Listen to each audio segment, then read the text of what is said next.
ഇന്ന് നമുക്ക് വളരെ ദൂരം സഞ്ചരിക്കേണ്ടതുണ്ട്. നിങ്ങൾ അറ്റ്ലസ് മലനിരകളെ പറ്റി കേട്ടിട്ടുണ്ടോ? മൊറോക്കോയിലെ one of the main hidden spot. മറാക്കേഷിൽ നിന്ന് ഇവിടെ വരാൻ ഏകദേശം 2 മണിക്കൂർ യാത്രയുണ്ടാകും. മൊറോക്കോയിൽ വരുന്നവർ ഇത് മിസ്സാക്കരുത്. ഫിലിം ലവേഴ്സിന് പറ്റിയവർക്കുള്ളതാണ് next spot, Atlas Studios. One of the world largest film studios and is covering around 30,000 square metre.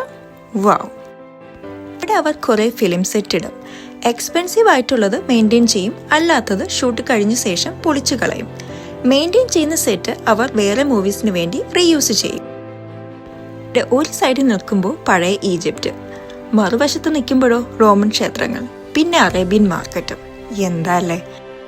നമ്മൾ ആ മൂവീസ് കണ്ടിട്ട് ഈ സെറ്റും കൂടെ കാണുമ്പോൾ അതിശയിച്ചു പോകും. അതാണ് ഇവിടെ മാജിക്. ഇതാണ് 8 Benhaddou, one of the main attraction in Morocco. 17-ാം നൂറ്റാണ്ടിൽ നിർമ്മിച്ച ഒരു മണ്ണ് കൊട്ടാരമാണിത്.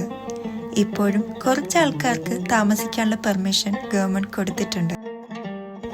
ഇത് കണ്ടോ, സാഫ്രോണും ടീയും കൊണ്ട് പിക്ചർ വരയ്ക്കും, എന്നിട്ട് ഫ്ലെയിമിൽ കാണിക്കും. അങ്ങനെ ചെയ്തെടുത്ത പിക്ചേഴ്സ് ആണ് ഇതൊക്കെ. മൊറോക്കോയിൽ മാത്രമേ ഈ ഒരു ആർട്ട് കാണപ്പെടത്തുള്ളൂ.